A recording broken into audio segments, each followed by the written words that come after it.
O Código de Processo é uma instituição eminentemente técnica. E a técnica não é apanágio de um povo, senão conquista de valor universal. O processo civil é um instrumento que o Estado põe à disposição dos litigantes a fim de administrar justiça. Não se destina à simples definição de direitos na luta privada entre os contendores. Atua, como já observara Beth, não no interesse de uma ou de outra parte, mas por meio do interesse de ambos. O interesse das partes não é senão um meio que serve para conseguir a finalidade do processo na medida em que dá lugar àquele impulso destinado a satisfazer o interesse público da atuação da lei na composição dos conflitos.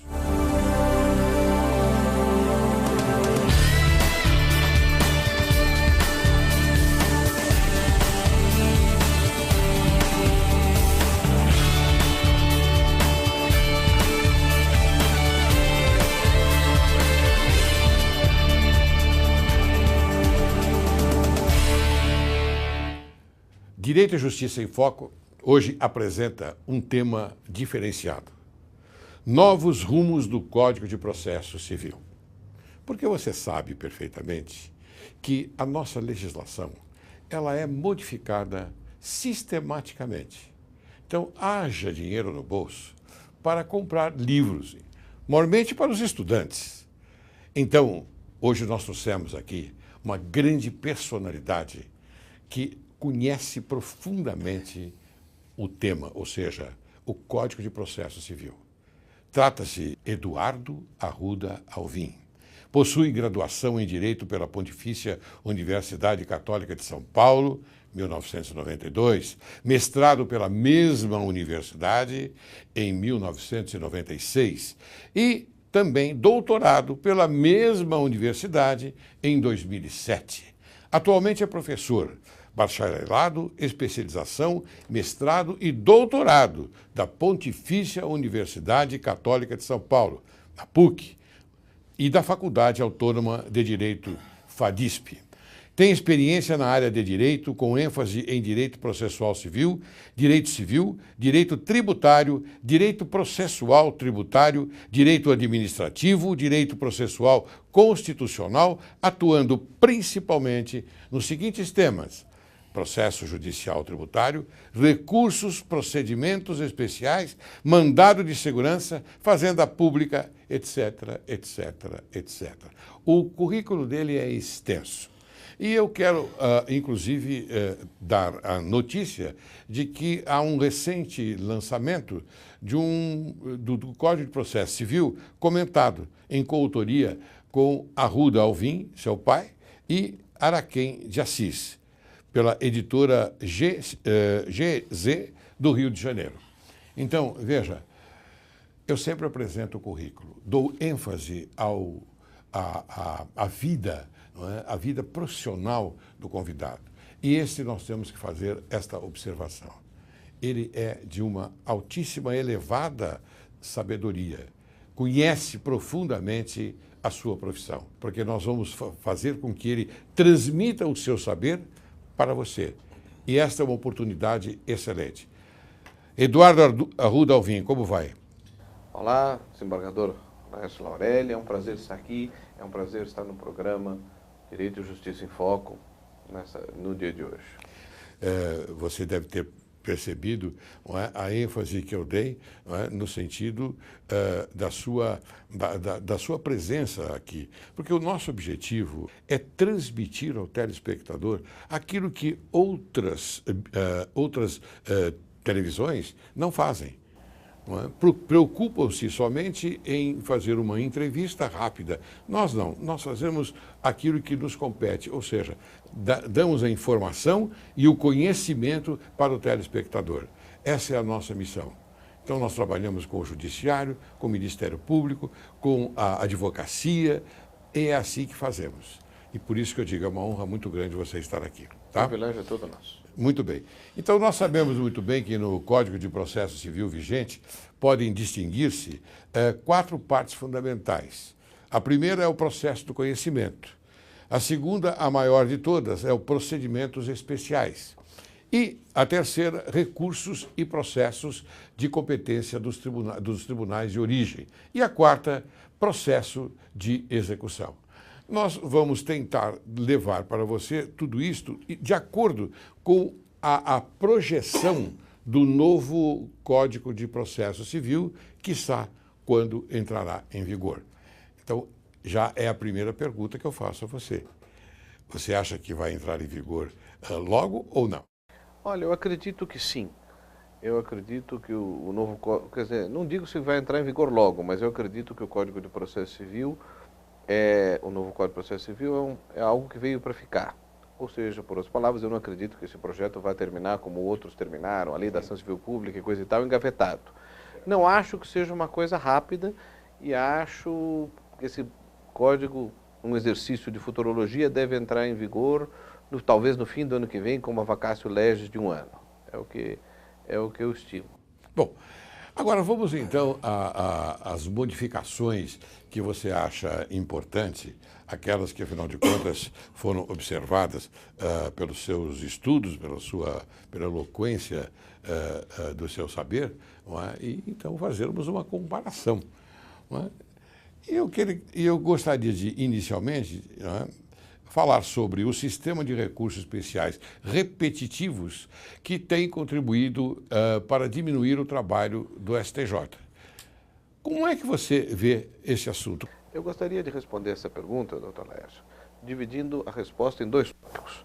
Primeiro, eu gostaria de tratar das contribuições do que o sistema de recursos especiais repetitivos, que foi introduzido entre nós em 2008, contribuiu, e eu já adianto que contribuiu bastante, para racionalizar o trabalho das instâncias superiores, particularmente do Superior Tribunal de Justiça. Segundo, eu gostaria de abordar o sistema de recursos especiais repetitivos, tal como é tratado no projeto do novo Código. E, ao ensejo disso, ponderar na linha do que vem fazendo inúmeros doutrinadores, que esse projeto, no particular, parece ter sido muito tímido. Ele poderia ter avançado mais, a doutrina clama por um avanço no sistema de recursos especiais repetitivos, e, infelizmente, o projeto, não sei se por convicção dos doutrinadores que trabalharam lá no anteprojeto, talvez porque seja mais fácil ou menos complicado, menos conturbado passar o projeto dessa forma, realmente não atendeu aos anseios da doutrina que vem tratando do assunto já há alguns anos. A mim me parece o seguinte, tratando então daquela primeira parte da resposta. O sistema de recursos especiais repetitivos veio a racionalizar bastante o trabalho do Superior Tribunal de Justiça. Não tem sentido uma corte de cúpula, como é o Superior Tribunal de Justiça, fazer um trabalho mecânico de julgar teses e teses e teses e teses, e sem que isso deva ser observado pelas instâncias inferiores. A mim me parece que esse problema da necessidade de observância pelas instâncias, pelos tribunais locais, tribunais de justiça e tribunais regionais federais, daquilo que seja decidido pelo STJ no âmbito dos recursos especiais repetitivos, atritar ou não atritar com o princípio da independência do juiz, é um falso problema. Esse princípio da independência do juiz, de que trata do judiciário, de que trata a Constituição no artigo 3º, é um princípio da independência do judiciário em relação aos outros poderes. O juiz efetivamente é independente e deve julgar sim, e para isso a magistratura é dotada de garantias, né, em relação aos poderes executivos, poderes legislativos. Mas o juiz, o tribunal de justiça, respeitar a decisão proferida pelo Superior Tribunal de Justiça no âmbito dos recursos especiais repetitivos, absolutamente. O STJ e o Tribunal de Justiça, o Tribunal Regional Federal, têm a mesma qualidade de poder. Aqui não se coloca o problema da independência do judiciário. Então, a mim me parece que esse problema de dizer, não, como é que é possível o Tribunal de Justiça ou o Tribunal Regional Federal estarem jungidos a julgar segundo aquilo que o STJ predecidiu, ou segundo a linha que o STJ predefiniu no âmbito dos especiais repetitivos, isso não fere a independência do judiciário? Não, isso é um falso problema. A independência do judiciário, aquela independência garantida constitucionalmente, é uma consequência do princípio da tripartição dos poderes e significa a independência do chefe do juiz poder julgar independentemente, isto é, sem as ingerências que possam haver, seja do executivo, seja do legislativo, seja lá de quem for. Muito bem. Então eu acho que o sistema de recursos especiais repetitivos é um sistema ótimo, porque realmente ele racionaliza o trabalho. Cortes de cúpula, e o STJ é uma corte de cúpula, é a corte encarregada de dizer a última palavra em matéria de lei federal, devem editar decisões paradigmáticas, decisões orientativas, decisões que digam os rumos que deve seguir a interpretação da lei federal em todo o país. E, portanto, não devem se ocupar de julgar em repetidas vezes o mesmo assunto. Isso não tem sentido e não entra na cabeça de ninguém. Sobre a economia processual, por exemplo? Sobre a economia processual, sobre tudo, quer dizer, gasta-se tempo do juiz, gasta-se material humano, gasta-se material físico para julgar a mesma coisa. E o senhor veja, o senhor é egresso aqui do nosso Tribunal de Justiça de São Paulo, que meu pai pertenceu, etc. Exatamente. O Tribunal de Justiça de São Paulo é um tribunal tradicionalmente alinhado com a orientação das Cortes Superiores. Uma vez fixada uma orientação sumular, uma vez fixada uma orientação em recursos especiais repetitivos, o Tribunal de Justiça aqui não fica sistematicamente contrariando as decisões emanadas das Cortes Superiores, sejam elas sumuladas ou não. Outros tribunais da Federação não são assim. Outros tribunais da Federação, e a história se repete em diversas oportunidades, mesmo depois de decisões sumuladas, continuam julgando segundo sua própria convicção, aquele tal princípio do livre convencimento motivado do juiz do artigo 131, ainda que contra a orientação do STJ. Isso não tem sentido, quer dizer, isso contribui de uma forma avassaladora para tumultuar e impedir com que o STJ julgue e faça e realmente desempenhe a sua função de editar julgados paradigmáticos. E nesse sentido, a gente observa que estatisticamente a introdução de recursos repetitivos lá em 2007 já contribuiu para diminuir cerca de 35% do trabalho do STJ. Muito bem, então quer dizer que o doutor Eduardo entende que não só se trata da economia processual, como também vai contribuir para a diminuição dos processos que estão armazenados nos tribunais. Não apenas a diminuição do processo que estão armazenados nos tribunais, como vai contribuir para que o STJ, porque o juiz, como todos, é um ser humano, embora muitos esqueçam disso, vai poder efetivamente julgar direito e julgar as causas importantes como elas têm que ser julgadas. Vai poder dar maior atenção ao processo. Não tenha dúvida. E isso vai em benefício do jurisdicionado. Não tenha dúvida. Não é? Olha que é uma maravilha. Eu gostaria. É para isso que nós trazemos pessoas como você, Eduardo, para que o telespectador possa se inteirar, não é, da notícia. Eu digo se inteirar, e vou até ser repetitivo, se inteirar por inteiro e não pela metade. E elas não são, no meu modo de ver, educativas. Esta sim, aquela que você nos coloca. Porque nós temos que dar um alento ao jurisdicionado que vem, que com a sua causa, ele quer vê-la naturalmente de uma forma ou de outra, que é o que o tribunal faz, uma resposta. Ele quer ter uma resposta, ou negativa ou positiva. Não importa, no meu modo de ver, se ela é negativa ou positiva. Mas o único que dá, a única instituição que dá a resposta ao jurisdicionado é o Poder Judiciário. Não é verdade? Então, nós ficamos bastante satisfeitos com isso e acho que é por aí que nós andamos. Mas a vinculação do juiz, por exemplo, às decisões dos tribunais superiores, ofende o princípio da independência da magistratura? Você já mais ou menos falou sobre isso, mas eu queria marcar essa posição. Definitivamente não vejo assim, doutor Laércio. Eu definitivamente vejo como uma coisa absolutamente natural, do meu modo de entender. E é curioso, porque quando foi introduzida a súmula vinculante entre nós, pela emenda constitucional 45, dizia-se que essa vinculação do juiz das instâncias inferiores às decisões emanadas, ou às orientações emanadas do Supremo Tribunal Federal, no caso das súmulas vinculantes, só poderia ser introduzida através de emenda constitucional. Mas eu realmente não vejo dessa forma e vejo essas inovações como o sistema de recursos especiais repetitivos previsto no novo Código, como o problema das demandas repetitivas, agora que vão ser um incidente de resolução de demandas repetitivas previstos no novo Código de Processo Civil, como uma coisa absolutamente natural. Mas eu gostaria de chamar a atenção, doutor Lécio, para o seguinte ponto. O Código atual, ao disciplinar os recursos especiais repetitivos, foi um pouco tímido, no meu modo de entender. Foi um pouco tímido, talvez justamente por base, em função dessa polêmica. Saber, é possível estabelecer a vinculação do juiz às decisões emanadas das instâncias superiores por intermédio de lei ordinária ou isso teria que ser feito por intermédio de emenda constitucional? Talvez por isso ele tenha sido um pouco tímido. Porque se observar a redação do Código vigente, artigo 543-C, parágrafo 7º, a gente vai observar o seguinte: quando o STJ firma uma tese, firma uma orientação sobre determinado assunto, e são várias as orientações firmadas em recursos especiais repetitivos.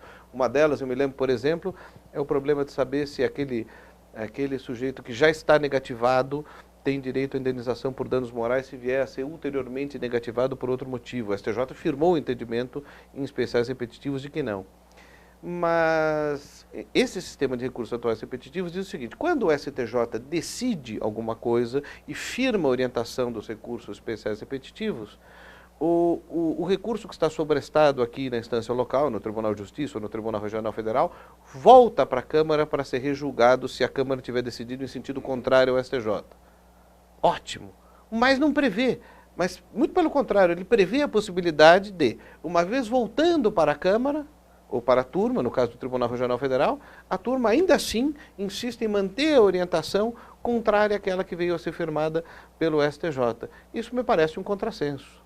Muito pelo contrário, eu acho que a lei e o novo Código de Processo Civil, que poderia ter avançado nesse aspecto, manteve o mesmo sistema. Então, o recurso especial repetitivo, ao menos na letra da lei, fica quase, ainda que ele seja, vamos dizer, seguido na maior parte das vezes, mas é quase como uma sugestão para o tribunal local seguir a orientação dos recursos especiais repetitivos. Isso não me parece racional. Não só é um contrassenso, como também impede, não é, a celeridade processual. Claro. Não é verdade? Porque o que nós almejamos atualmente é exatamente a celeridade. Ou seja, há uma causa, ela tem que ser julgada rápida. Eu costumo dizer, quando eu trato do artigo 5º 35 com os meus alunos, que garante lá o acesso ao judiciário, no caso de lesão, ameaça de lesão ao direito, aquele artigo garante o acesso à lesão em caso de ameaça de lesão ao direito, mas garante também sair do judiciário. Claro. Não adianta nada não entrar e não sair. É lógico. E a demora é muito grande. E o jurisdicionado, ele não está também disposto a essa espera longa. Ao passo que em outros países, como nos Estados Unidos, a resposta jurisdicional ela é rápida. Ela não há esta demora como no Brasil. Eu, inclusive, estive lá há pouco tempo e pude perceber, através de conversas com magistrados da corte americana, ou seja, lá de Orlando, não é, que a resposta é imediata, não é tão longa. Eu, inclusive, uma época, eu propus que se fizesse um projeto sobre os juizados especiais de forma imediata. É como nos Estados Unidos, como a legislação americana. Aconteceu o fato deve ser levado a esse juizado especial imediato e lá resolvido através de pecúnia. Ou você paga, ou então você vai ser processado e assim por diante. Mas, lamentavelmente, até hoje não me deram resposta sobre isso. Eu acho que eu vou procurar, vou frequentar o seu escritório por uma semana, se você me permitir, e passar todo esse manancial que tem para que você possa... Não é? Não, isso apenas... Mas precisa racionalizar o trabalho. Lógico, né? racionalizar. É um mecanismo de racionalizar o trabalho. É isso mesmo. Bem, eu quero continuar, então, com o doutor, o que tem a dizer sobre o chamado ativismo judicial. Essa é um tema polêmico e é uma expressão equívoca, né? Essa expressão ativismo judicial, ela comporta tantas interpretações, né? Ela comporta tantas interpretações. Eu separei aqui, pensei em dois casos bastante interessantes para tratar, que dizem respeito a isso que se define como ativismo judicial, que é o problema da união homoafetiva e o problema Aliás, está em moda agora, do aborto dos anencéfalos. Pois é, esse problema da união homoafetiva, na verdade, ele se originou de uma DIN em torno do artigo, acho que 1253, do Código Civil, 1723 do Código Civil, né, ao definir lá o problema da união estável entre homem e mulher. Agora, eu pergunto ao senhor, abstraindo de qualquer consideração sobre o tema de fundo, a mim não me parece que o judiciário deva permanecer alheio a certos anseios sociais. Quer dizer, a mim me parece que não reconhecer a união estável ou homoafetiva é negar uma realidade. Né? É negar uma realidade e deixar de atender a anseios de uma parcela expressiva da população. E quando eu digo de anseios de uma parcela expressiva da população, eu não aludo especificamente aos homossexuais, mas à população em geral. Claro. Talvez que esteja... aqueles que não compactuem com certa espécie de discriminação. Obviamente, poder-se-ia contra-argumentar e dizer que isso talvez fosse um trabalho do Congresso e não um trabalho do Judiciário. Ao que é possível também responder duas coisas. Primeiro, o Congresso não faz, ou não mexe sobre determinados temas. Segundo, o problema de saber. Eu acho que hoje, efetivamente, e este problema do ativismo judicial toca diretamente com isso, na verdade, há que ser revisitado esse conceito de separação de poderes. Aquele conceito de separação de poderes clássicos que nós aprendemos na faculdade há 20 ou há 30 anos, na verdade, não comporta mais essa interpretação. Eu sou favorável, abstraindo como eu disse ao senhor, da matéria de fundo. Eu acho que tribunais encarregados de editar decisões paradigmáticas não podem, como é o caso do Supremo Tribunal Federal, se furtar a enfrentar determinados problemas, ainda que o legislador permaneça inerte e ainda que isso implique, como eu disse, uma revisitação daquela posição clássica da teoria da separação dos poderes. Mas o Supremo Tribunal Federal, ele enfrentou a matéria recentemente. Enfrentou a matéria, seja quando Doutor Eduardo, eu vou interromper a nossa agradabilíssima conversa, e tenho certeza que o telespectador está adorando, para chamar um pequeno intervalo. Mas depois nós vamos retornar exatamente no ponto em que nós paramos. Muito tá bom? Excelente. Aguarde que logo, logo retornaremos.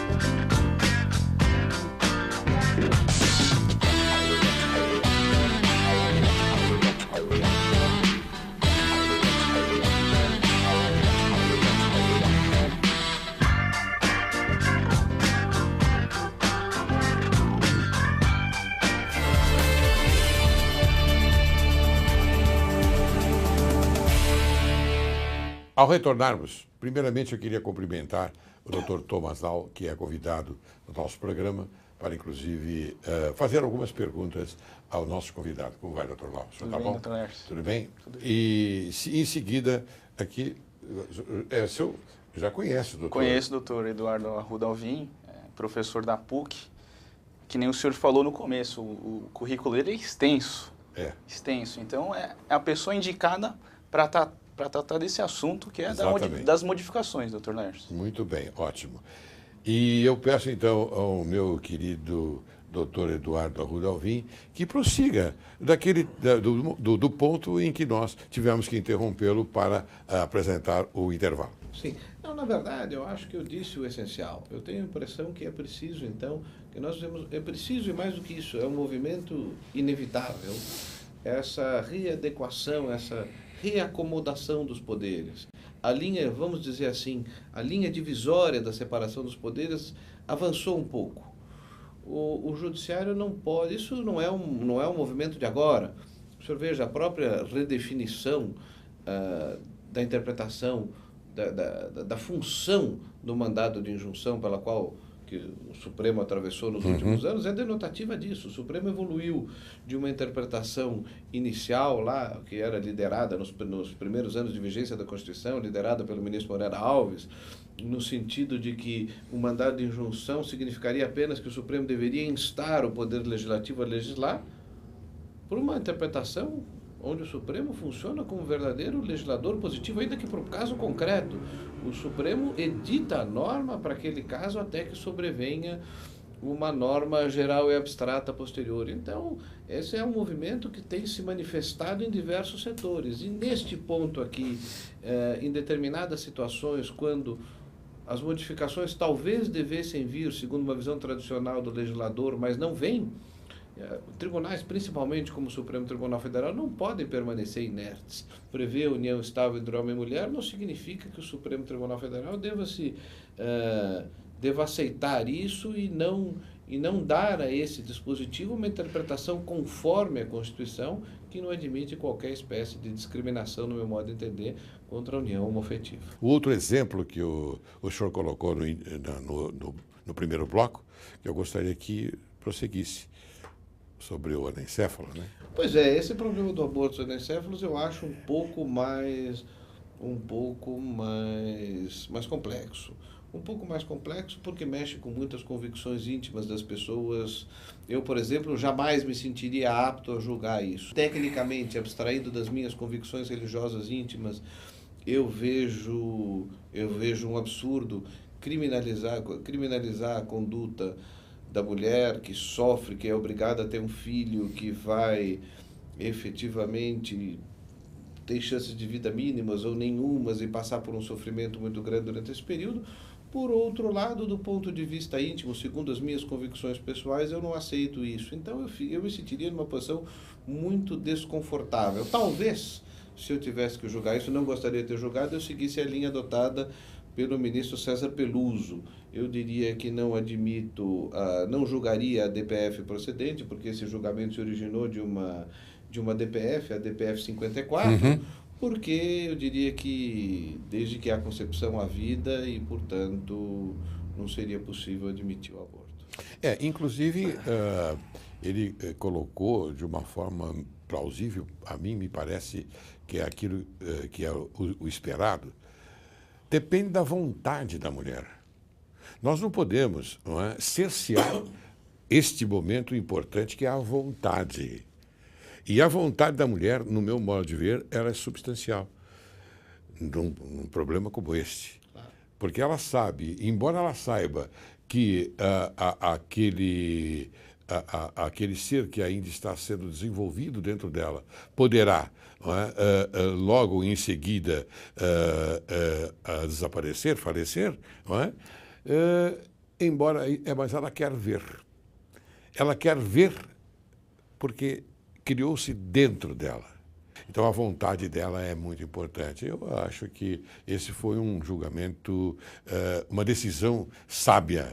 Uma decisão sábia. Eu tenho mais algumas perguntas aqui a fazer, que a produção nos deu como caminho para que o senhor, naturalmente, pudesse desenvolver esse tema. E diz o seguinte: o que o senhor tem a dizer sobre a chamada relativização da coisa julgada? Coisa julgada é um negócio muito sério. Coisa julgada, nós temos visto ultimamente que está sendo usurpado o direito que deu a ela.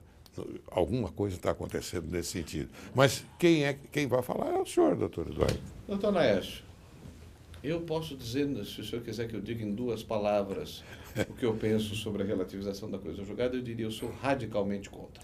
Mas desenvolvendo um pouco mais o tema, por favor, eu diria o seguinte: a coisa julgada, na verdade, ela é uma consequência ou é uma implicação do Estado de Direito. Não é possível se conceber, quando a gente dá aula no 2º ano para o aluno de processo civil, explica que a função jurisdicional é uma função substitutiva, o juiz se substitui à vontade das partes que estão brigando e diz o direito. Não é possível conceber essa função do judiciário sem a correlata garantia da coisa julgada. Eu não consigo conceber um Estado de Direito como nós vivemos, pelo menos desde a Constituição de 1988, sem a garantia da coisa julgada intocada. Muito bem. Várias linhas têm se levantado nos últimos anos sobre o problema da relativização da coisa julgada. E autores ilustres e julgadores, juízes ilustres. O ministro Zé Delgado, por exemplo, de cuja amizade eu muito me orgulho, tem vários julgados no Superior Tribunal de Justiça admitindo a relativização da coisa julgada por inconstitucional. E professores de naipe, eu posso citar o professor Dinamarco, que foi desembargador aqui do nosso Tribunal de Justiça, titular da Universidade de São Paulo, defendem também, o professor Humberto Teodoro Júnior, a relativização da coisa julgada em determinadas hipóteses, da coisa julgada injusta, da coisa julgada inconstitucional. Eu realmente não vejo como entender, como aceitar dentro do sistema essa posição. Há também um dispositivo no Código de Processo Civil que diz, não, se sobrevier uma decisão do Supremo Tribunal Federal declarando a lei inconstitucional, a lei com base na qual eu ganhei e obtive ganho de causa, essa decisão não pode ser executada. É o artigo 475L, inciso 2º.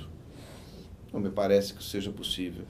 Nós sempre aprendemos, pelo menos eu e o senhor que estudamos no sistema tradicional, que coisa julgada é coisa julgada. Se sobreveio uma decisão dizendo que a lei é inconstitucional, depois paciência, se nós ganhamos, isso é coisa julgada. Se o doutor Thomas está na mesma situação jurídica que não foi o judiciário, isso não significa ofensa à isonomia. Nós fomos diligentes e fomos ao judiciário, o doutor Thomas não foi.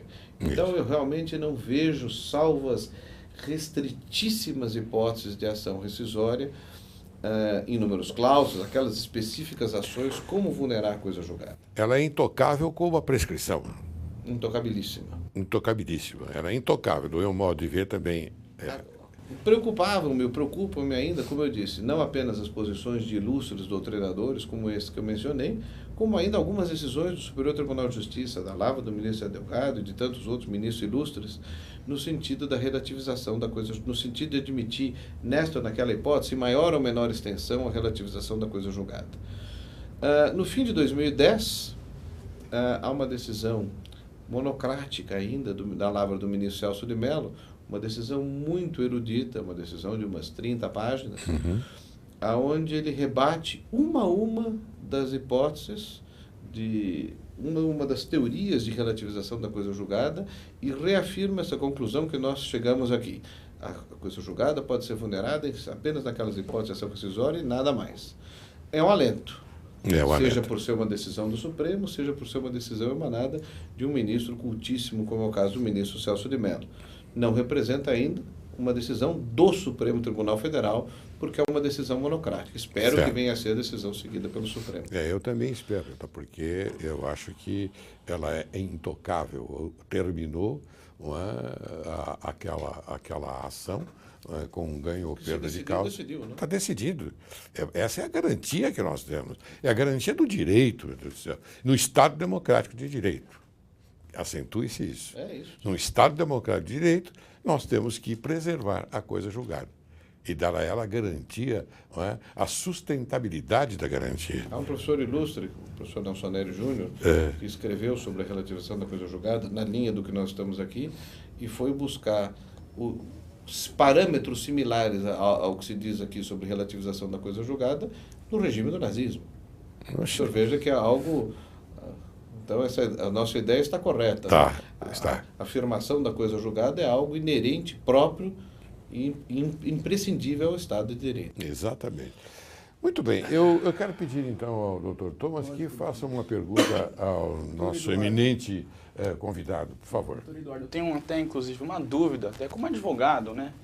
Dessa chamada repercussão geral, né? Que, com a emenda constitucional número 45, como é que o senhor vê isso?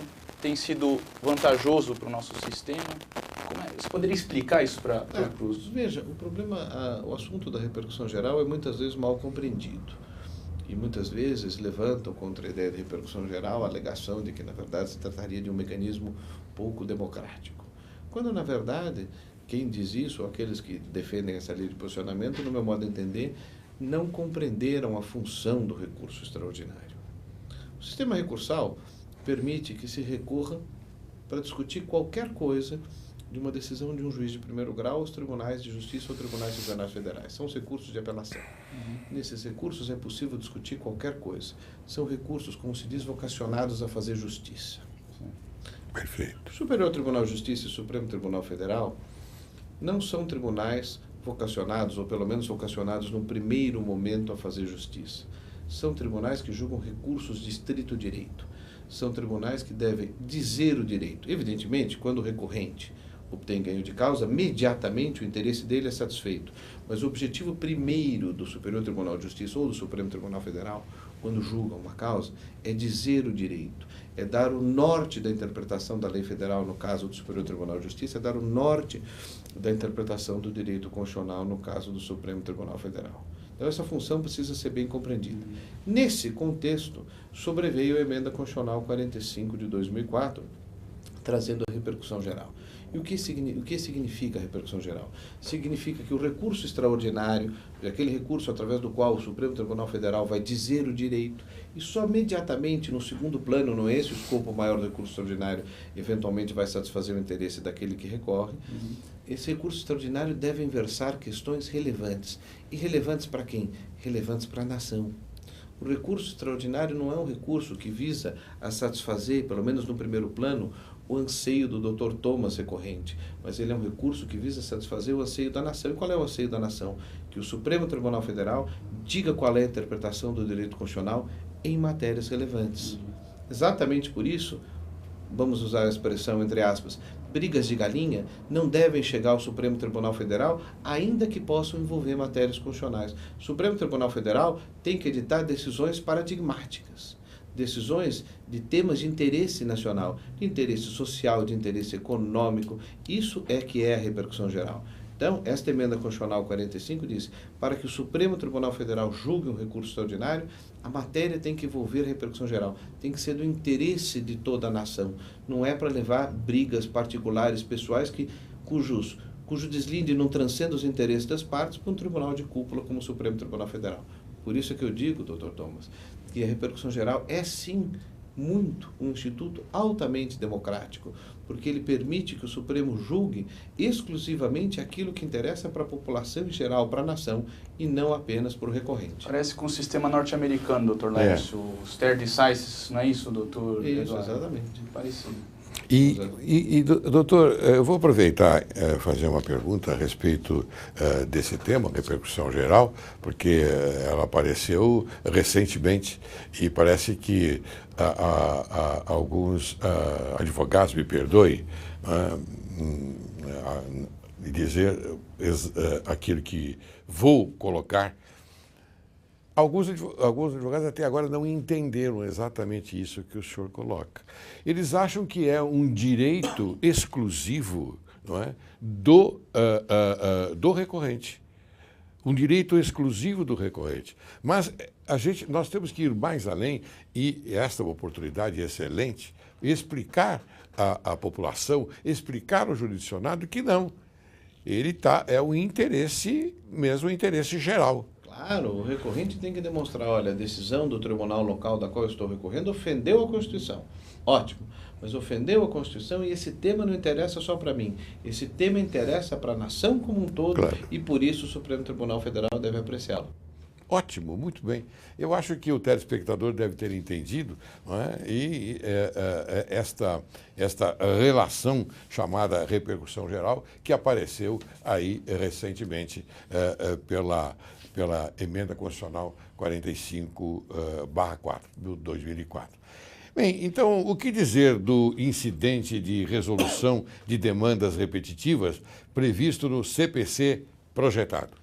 Ótimo. O incidente de resolução de demandas repetitivas está muito melhor disciplinado no âmbito do CPC projetado do que dos recursos especiais repetitivos. O incidente de resolução de demandas repetitivas significa fundamentalmente o seguinte: os tribunais locais, tribunais de justiça e tribunais regionais federais julgam a tese. E depois essa tese, uma tese repetitiva, por óbvio, deve ser observada pelas instâncias inferiores. Mas o que é estranho, doutor Laércio, e essa é uma contradição que tem sido apontada no projeto, é que aqui o legislador não teve medo de dizer o seguinte: se o juiz de primeira instância não observa a decisão, a orientação firmada pelo Tribunal de Justiça no incidente de resolução de demandas repetitivas, a decisão dele vai ser cassada. A decisão dele vai ser cassada através de reclamação, mas a decisão do Superior Tribunal de Justiça do recurso especial repetitivo não precisa ser observada pelo Tribunal de Justiça ou pelo Tribunal Regional Federal. Não é um contrassenso? esses incidentes de resolução de demandas repetitivas, esses incidentes de resolução, ou de, vamos dizer assim, de fixação de teses para demandas em massa, é um incidente de resolução de demandas repetitivas, recursos repetitivos, tem que ser de observância obrigatória, senão eles não funcionam. E não existe nada de errado nisso. É assim que funciona. E o que é curioso é que é assim que funciona nos países de common law culturalmente. Não existe nada no direito inglês, no direito americano, que impõe a observância dos precedentes. No entanto, a observância a não observância dos precedentes lá, o chamado overruling, contam-se nos dedos as hipóteses de não observância dos precedentes por overruling, quer dizer, por superação daquele precedente em virtude da alteração das circunstâncias fático-jurídicas. E aqui precisa de lei.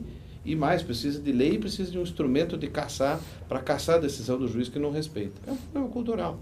E essa reclamação, não é? Eu gostaria até que o telespectador entendesse, e eu queria até que se explicasse isso, por gentileza, ela só tem efeito no Supremo Tribunal Federal, não é isso? A reclamação, ela é julgada pelo próprio Supremo Tribunal Federal. Na verdade, então, o que eu sugeriria que houvesse é o seguinte: quando o Supremo Tribunal Federal ou o Superior Tribunal de Justiça firma uma tese, ela tem que ser observada pelo Tribunal de Justiça, ou pelo Tribunal Regional Federal, enfim, pelas instâncias inferiores. O Supremo e STJ, os tribunais de cúpula, não estão lá para brincar. Lógico. As decisões dele teriam que ser observadas sob pena de, em não sendo observadas as orientações, as decisões serem cassadas através de reclamação. Só que o legislador não chegou a esse ponto. Agora, ele previu a possibilidade de reclamação da decisão do juiz de primeira instância para o Tribunal de Justiça, para o Tribunal Regional Federal, para cassar a decisão. E nisso o contrassenso. Né? Se é correto, me parece muito correto, dizer que a orientação firmada pelo Tribunal Local, Tribunal de Justiça ou Tribunal Regional Federal deva ser observada compulsoriamente sob pena de ser cassada, com muito mais razão, ou pelo menos por iguais razões, as orientações dos tribunais de cúpula também teriam que ser observadas.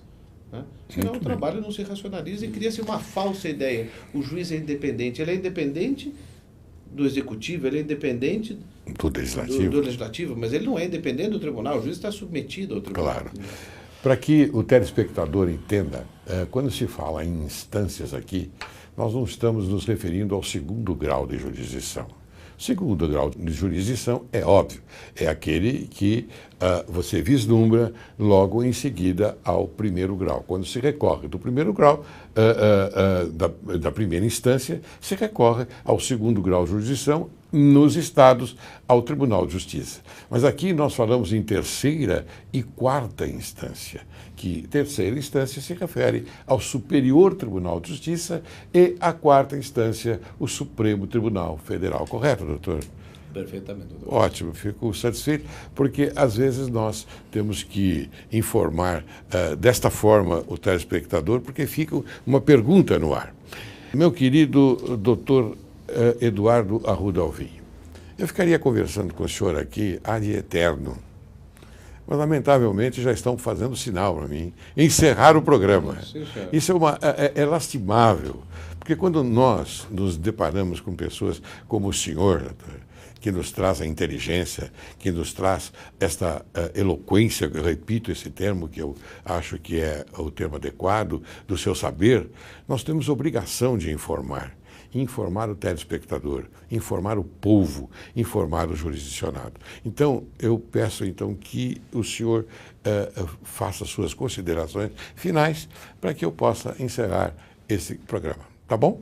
Bem, não, foi um prazer estar aqui, um prazer encontrá-lo, desembargador Laércio Laurélio, um prazer encontrar meu amigo, Dr. Thomas Lau, um prazer participar de um programa que tem uma audiência tão seleta e expor um pouco as novidades sobre o Código de Processo Civil, que se não veio para resolver os problemas da justiça, que os problemas da justiça não vão se resolver só com mudança de lei, acho que pode prestar uma grande contribuição para desafogar o nosso judiciário. Muito bem, eu quero agradecer imensamente a sua participação, é uma honra para nós tê-lo aqui e peço a gentileza de que o senhor me conceda mais uma entrevista futuramente.